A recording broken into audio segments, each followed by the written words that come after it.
Hello friends, मैं हूँ खुशबू और मेरे चैनल में आपका बहुत बहुत स्वागत है। तो फ्रेंड्स, जैसे कि नव वर्ष है तो मेरी तरफ से आप सभी को नए साल की हार्दिक शुभकामनाएं।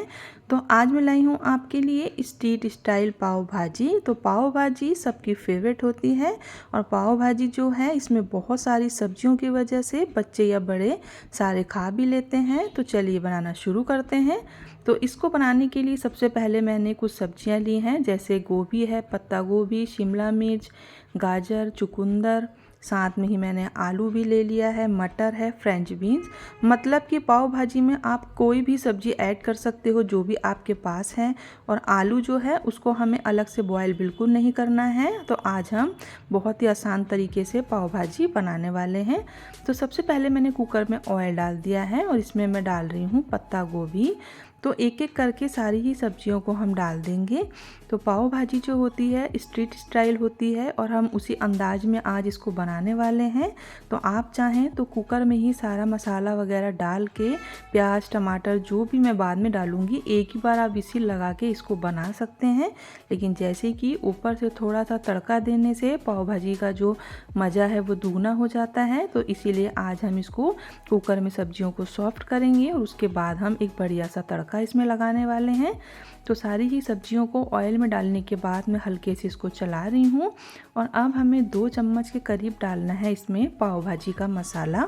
इसी के साथ हम आधा चम्मच इसमें नमक भी डाल देते हैं और आधा चम्मच हम डाल देते हैं हल्दी का पाउडर।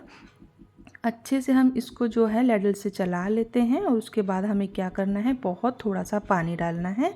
तो पाव भाजी बनाते समय इस चीज़ का ध्यान रखें कि सब्जियों में हमें ज़्यादा पानी बिल्कुल नहीं डालना है, क्योंकि बाद में हमें सब्जियों को मैश करना होता है तो एकदम से ज़्यादा पानी ठीक नहीं रहेगा। तो मैंने बहुत कम पानी डाला है। अब मैंने कम से कम 3 से 4 विसिल लगा ली है, क्योंकि सब्ज़ी हमें बहुत ही सॉफ्ट करनी है। और मैं आपको दिखा देती हूँ कि जितनी भी हमारी सब्ज़ी है वो सारी जो है गल चुकी है। तो मैंने इसको निकाल लिया है एक बोल में और इस तरह से मैं इसको लैडल से जो है प्रेस कर रही हूँ। और सब्जियाँ इतनी सॉफ्ट हो गई हैं कि मुश्किल से मुझे 2 से 3 मिनट लगेगा। और मैंने इसको सबको जो है अच्छे से मैश कर लिया है। तो आपने देखा होगा कि अलग से आलूओं को बॉईल करके डाला जाता है, लेकिन मैंने इसमें 2 कच्चे आलूओं को डाला है, जिससे कि बहुत बढ़िया सी बाइंडिंग भी आएगी इसमें। अब मैंने कढ़ाई में डाल दिया है ऑयल और साथ में ही हम डाल देंगे बटर। इसके बाद हम डाल देते हैं इसमें प्याज।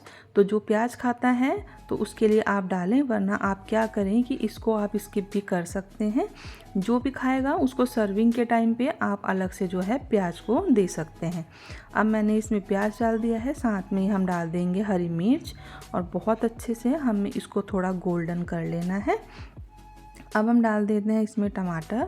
तो 2 से 3 टमाटरों को मैंने ग्रेटर में अच्छे से ग्रेट किया है, जिससे कि इसका टेस्ट बहुत अच्छा है। अच्छे से हम जो है टमाटर को भी कुक कर लेंगे। इसके बाद हम डालेंगे इसमें बहुत ही थोड़े थोड़े से मसाले।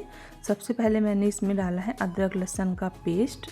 इसके बाद हम डाल देंगे 1/2 टेबल स्पून टर्मरिक पाउडर हल्दी, 1 टेबल स्पून सॉल्ट नमक, 1 tablespoon red chilli powder लाल मिर्च, 1 टेबल स्पून कोरिएंडर पाउडर पिसा धनिया, 1/2 tablespoon Kashmiri colour, 1/2 tablespoon जीरे का पाउडर क्यूमन सीड्स पाउडर, साथ में 1/2 टेबल स्पून मैंने फिर से पाव भाजी का मसाला डाला है। बहुत थोड़ा सा ही मैं पानी डालूंगी, क्योंकि जो सब्ज़ी है आपने देखा होगा उसमें पानी बिल्कुल नहीं था। वरना अगर कभी आपके सब्ज़ी में पानी ज़्यादा हो तो उसी से आप मसालों को जो है कुक कर सकते हैं। अब मसाले कुक हो गए हैं, ऑयल सेपरेट हो गया है, तो मैश करी हुई सारी ही सब्जियों को हम इसमें डाल देंगे। अच्छे से हमें इसको मिक्स करना है। बहुत थोड़ा सा ही मैं इसमें पानी डाल रही हूँ। तो इस तरह से हमें इसको बहुत बढ़िया से जो है कुक करना होगा, जिससे कि सारी ही सब्ज़ी हमारी जो है बहुत अच्छे से मिक्स हो जाए मसालों के साथ। बीच बीच में मैं फिर से इसको जो है लैडल से प्रेस कर रही हूँ, जो भी हमारी सब्ज़ी है वो भी इसमें अच्छे से मिक्स हो जाए।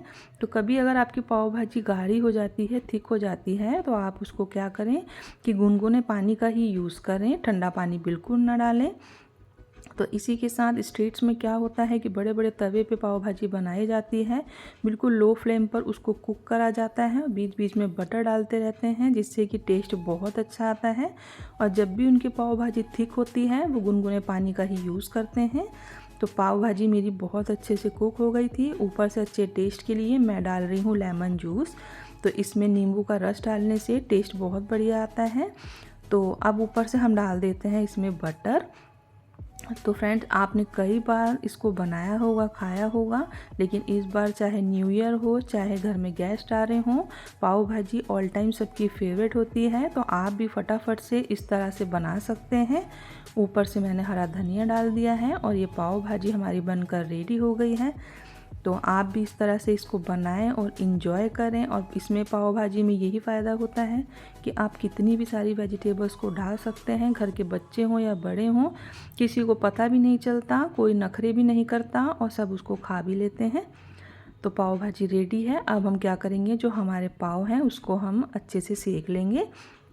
तो मैंने इसमें जो है बटर डाल दिया है, साथ में पाव भाजी का मसाला डाल दिया है, थोड़ा सा डाल देंगे हरा धनिया। इसी के साथ जो पाव भाजी हमने तैयार करी थी तो उसको भी मैंने थोड़ा सा डाल दिया है, क्योंकि फीका फीका जो पाव होता है वो अच्छा नहीं लगता। आप चाहें तो थोड़ा सा जो चिली पेस्ट होता है आप उसको भी डाल सकते हैं। ऊपर से मैंने पाव रख दिए हैं और अलट पलट कर दोनों साइड से हम पाव को सेक लेंगे। तो फ्रेंड्स, आप इसको कब ट्राई कर रहे हैं मुझे कमेंट करना बिल्कुल ना भूलें। तो आप भी पाव भाजी को बनाएं और इसको एंजॉय करें। तो इस तरह से आपने देखा होगा कि सब्जियों को हमें ना घंटों पकाना है ना कुछ करना है। आप चाहें तो एक ही बार सारे मसालों को डालकर कुकर में ही विसिल लगाएं और पाव भाजी आपकी तैयार हो जाएगी। तो अब मैं इसको सर्व कर रही हूँ। तो मैंने अलग से भी प्याज को जो है सर्व कर दिया है, साथ में हरी मिर्ची रख दी है। अब मैं पाव डाल रही हूँ और साथ में पाव भाजी को भी मैं डाल देती हूँ। तो फ्रेंड्स, आप देख रहे होंगे कि कितना बढ़िया सा टेस्ट आने वाला है। मैंने इसमें चुकंदर भी डाल दी थी, जिससे ये और भी बढ़िया कलर से आई है। तो फ्रेंड्स, आपको मेरी वीडियो कैसी लगी है कमेंट ज़रूर करें। वीडियो पसंद आए लाइक करें और अगर आप मेरे चैनल पे नए हैं तो प्लीज़ मेरे चैनल को सब्सक्राइब कर लें। और आप सभी को एक बार फिर से मेरी तरफ से हैप्पी न्यू ईयर।